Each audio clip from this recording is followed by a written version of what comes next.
This lesson for the Koine Project Class is a follow-up to last Sunday morning's men's Sunday school class at Landmark, where I pastor.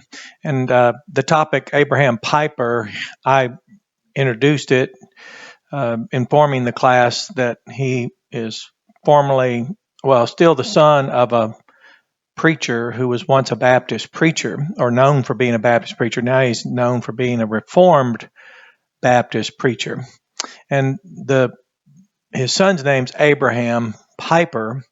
The father's John Piper, very famous from what I've been noticing. And then, of course, there was a lot of speculation over the years and comments like one person said, a preacher's kid. Most apostatizing preachers' kids I know have had more than a rough treatment at the hands of the church or watched their dads get ground into dust by the job, the elders, congregants.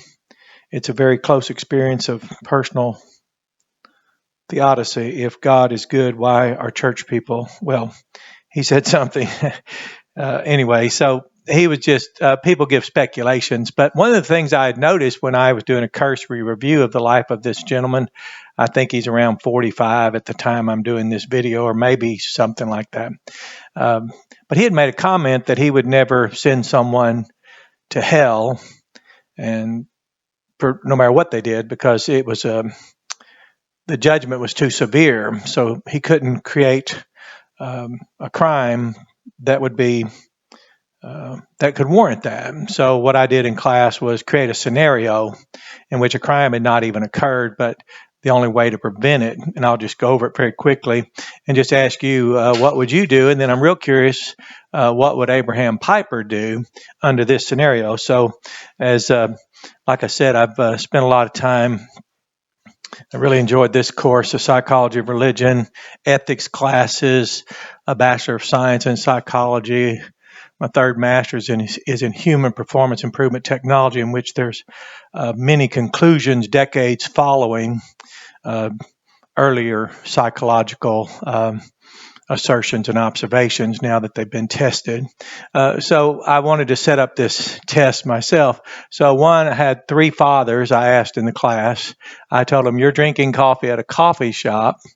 Their wives, of course. There's three mothers. They're shopping. That's the mall. And that's accurate, by the way. I'm an artist, so trust me. So 100 feet away, there's a playground, and the children have now wandered to the far side. They're 100 feet away from their fathers. There's three children playing. They're 1 to 3 years old, which is the actual ages of their children. So I was using real actual fathers, gave them the scenario. And then I said, there's one predator, and he's preying on these children. And we have the lake of fire as your only option.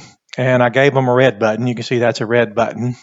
And I said, if you noticed the predator with all the ability, resources, and means, and even the experience, even having been perhaps as typically we see in the news where some tragedy of someone's abducted or killed or all these things, we find out they've been arrested before, they've committed what we call, or they're known for recidivism, where they're repeat offenders. But this person's known for violent, horrific, unspeakable, heinous assaults on children, and then disposing of them in cruel, treacherous ways. So I just simply said, if you noticed that you had no way of being there in time to prevent, this person will be there. They're closer. You can't make it. And the only option you have is push the red button. Now, I didn't ask grandfathers because I'm a grandfather, and one of the three fathers is a son of mine. So that makes one of these three children. So you wouldn't want to ask me because I have more options, but that's another story. But yes, they all pushed the red button.